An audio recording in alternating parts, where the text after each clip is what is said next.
नमस्कार दोस्तों, जीएस वाणी में आप सभी का स्वागत है। प्राचीन इतिहास की जो श्रृंखला चला रहे थे सैंधवकालीन स्थल के बारे में, इससे पहले 2 भाग आ चुके हैं, जिसमें जो भी महत्वपूर्ण स्थल हैं उनके बारे में बताया जा चुका है।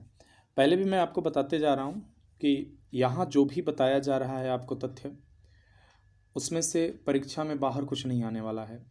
सामान्यतया यही पूछे जाते हैं, जहाँ भी अगर प्राचीन इतिहास से, संदर्भ सभ्यता से अगर कोई प्रश्न पूछा जा रहा है तो यहीं से पूछे जाने वाले हैं। सामान्यतः क्या पूछा जाता है? यह सभ्यता किस नदी के किनारे विकसित हुई, किसने उत्खनन कार्य करवाया, कब इसकी खोज की गई, वहाँ से कौन कौन से तथ्य प्राप्त हुए हैं, पुरातात्विक साक्ष्य, इन्हीं के बारे में सामान्यतः सवाल पूछे जा रहे हैं आजकल।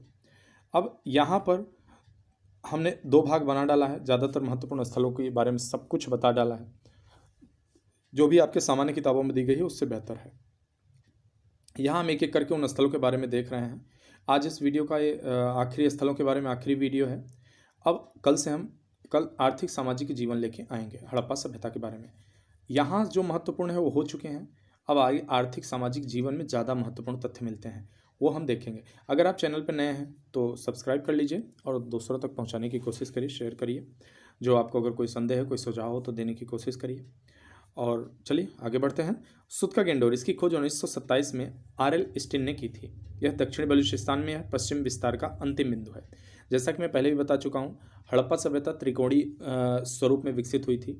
इसका सर्वोच्च शिखर जो उत्तरी हिस्सा था, दक्षिण जम्मू कश्मीर में था, मांडा नामक स्थल पे, चिनाब नदी के किनारे सॉरी। वहीं इसका जो सबसे पूर्वी हिस्सा इसका आपका आलमगीरपुर हिंडन नदी के तट पर स्थित था, मेरठ में, यूपी में। अब सबसे जो पश्चिमी हिस्सा था इसका, चूंकि त्रिकोणी था, तो जो पश्चिमी हिस्सा था वह बलूचिस्तान में था, जो पाकिस्तान में है।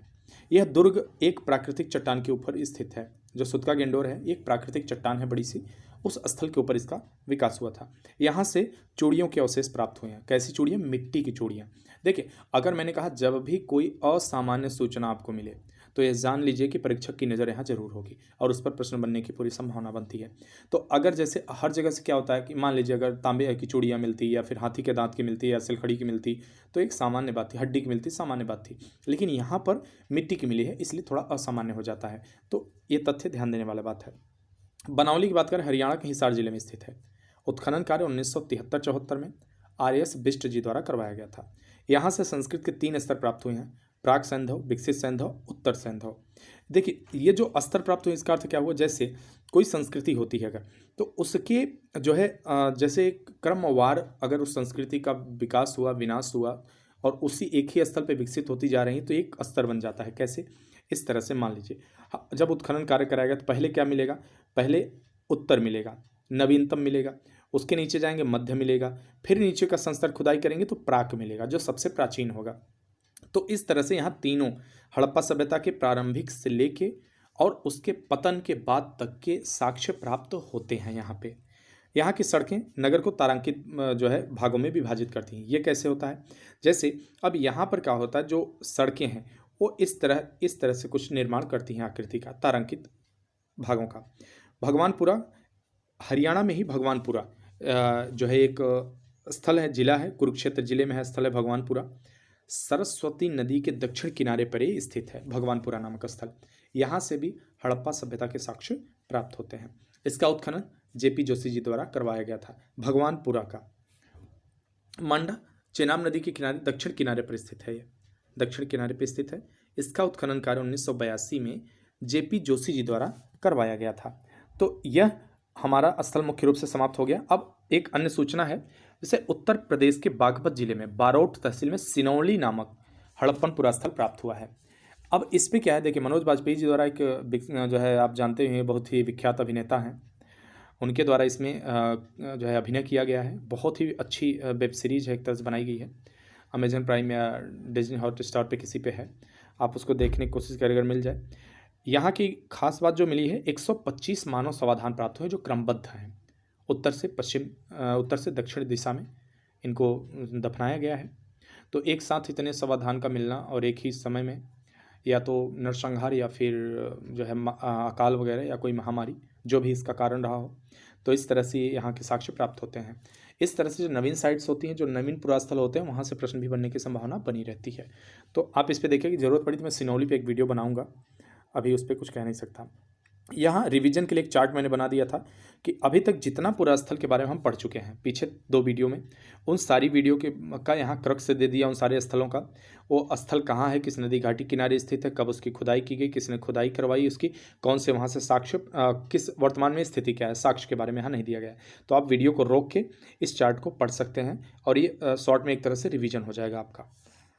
अन्य तथ्य के बारे में देखें, लोथल सूतकोटदा ये बंदरगाह थे, लोथल और सूतकोटदा। लोथल और कालीबंगा से, यहाँ से अग्निकुंड के साक्ष्य प्राप्त हुए हैं। केवल लोथल के दरवाजे मुख्य सड़क पे खुलते हैं। एक अलग जानकारी है, थोड़ी सी इसके बारे में थोड़ा देख लेते हैं। जैसे जो सामान्यतः हड़प्पन स्थल थे, जितने भी हड़प्पन स्थल थे, उनमें क्या देखने को मिलता था कि जैसे सड़क है, सड़क के किनारे अगर मकान बने होते थे तो किसी भी मकान का दरवाजा जो था मुख्य सड़क पे नहीं खुलता था, हमेशा पीछे की तरफ खुलते थे, दरवाजे पीछे की तरफ खुलते थे। अब क्यों खुलते थे, इनके पीछे क्या दर्शन है, हम आगे देखेंगे इसके बारे में, अगर हमें इससे जानकारी मिली तो। हालांकि कोई साक्ष्य इसका मिलता नहीं इस बारे में, चूंकि देखिए मैं पहले भी बता चुका हूँ, हड़प्पा सभ्यता की लिपि अभी पढ़ी नहीं जा सकी है, इसलिए जो साक्ष्य मिले हैं उन्हीं के आधार पर अनुमान लगाया जाता है, और उन अनुमान के आधार पे बहुत सारी बातें अभी तक बताई जा चुकी हैं। अगर लिपि पढ़ ली गई तो बहुत सारी चीज़ें और भी अभी पटाक्षेप होना बाकी है। और लोथल के मुख्य दरवाजे सड़क पे खुलते थे, केवल लोथल के, तो यह सूचना थोड़ी अलग है, इसलिए महत्वपूर्ण हो जाती है। और जैसा कि मैं पहले भी बता चुका हूँ, एक बार फिर रिवीजन आपको याद दिला दूँ कि वीडियो को बार बार रिवीजन करने के लिए आपको सुनना पड़ेगा बार बार। आप चाहें तो नोट्स बनाएं, टेलीग्राम पे अगर ज्वाइन किए हैं तो आपको PDF तो मिल ही जा रहा है, नोट्स बराबर बनाते रहिए। और यहाँ भी कुछ ज़्यादा स्कोप नहीं था समझाने की, व्याख्या करने की। आगे हम बढ़ रहे हैं, जब सामाजिक आर्थिक जीवन देखेंगे, धार्मिक जीवन देखेंगे उनका, तो उसके बारे में हम विस्तृत व्याख्या करते चलेंगे। प्राचीन इतिहास में बहुत ज़्यादा प्रश्न नहीं पूछे जाते हैं, और जितने भी पूछे जाते हैं वे आगे बढ़ते क्रम में पूछे जाएंगे। कहने का तात्पर्य है कि अब जब आगे हम पढ़ेंगे, वैदिक काल पढ़ेंगे, उत्तर वैदिक काल पढ़ेंगे, वहाँ से प्रश्न ज़्यादा बनेंगे। 6वीं शताब्दी ईसा पूर्व में पढ़ेंगे, जनपदों का, महाजनपदों का विकास, वहाँ से ज़्यादा पूछे जाएंगे। मौर्य, गुप्त, गुप्तोत्तर, इस तरह से प्रश्न बढ़ते चले जाते हैं। तो यहाँ पर जितनी आवश्यकता है, आपकी आवश्यकता से अधिक दे दिया गया है। मतलब अगर आप इसको केवल कंप्लीट कर लेते हैं, पूरा कर लेते हैं, तो कहीं बाहर किसी सामग्री के पीछे आपको भागने की आवश्यकता नहीं पड़ने वाली है। तो चलिए, धन्यवाद आप सबको देखने के लिए, बने रहिए।